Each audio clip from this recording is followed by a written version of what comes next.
AP రాజకీయాల్లో ఆసక్తికర పరిణామం చోటు చేసుకుంది. విశాఖ వచ్చిన ప్రధాని నరేంద్ర మోదీతో జనసేన పార్టీ చీఫ్ పవన్ కళ్యాణ్ భేటీ అయ్యారు. సుదీర్ఘ విరామం తర్వాత వీరిరువురు సమావేశమయ్యారు. వాస్తవానికి ప్రధానిని మొదట బీజేపీ కోర్ కమిటీ సభ్యులు కలవాల్సి ఉంది. ఆ తర్వాతే పవన్ కళ్యాణ్కు అపాయింట్మెంట్ ఇచ్చారు. అయితే ప్రధాని పర్యటన గంటన్నర ఆలస్యం కావడంతో మోదీని మొదట పవన్ కళ్యాణ్ కలిశారు. ఈ కీలక సమావేశానికి పవన్తో పాటు జనసేన పార్టీ రాజకీయ వ్యవహారాల కమిటీ చైర్మన్ నాదెండ్ల మనోహర్ కూడా హాజరయ్యారు. తెలుగు ప్రజల ఐక్యత చాలా బాగుండాలి, వర్ధిల్లాలి.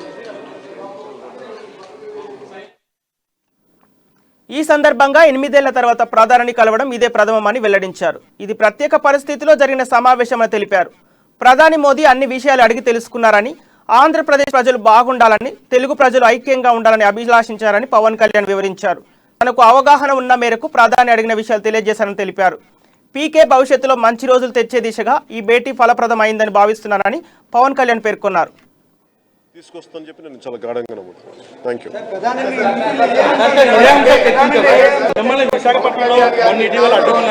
దాదాపు 8 సంవత్సరాల తర్వాత ఇదే కలవటం ప్రధానమంత్రి గారిని. ఇది చాలా ప్రత్యేక పరిస్థితిలో కలిసిన మీటింగ్ అది.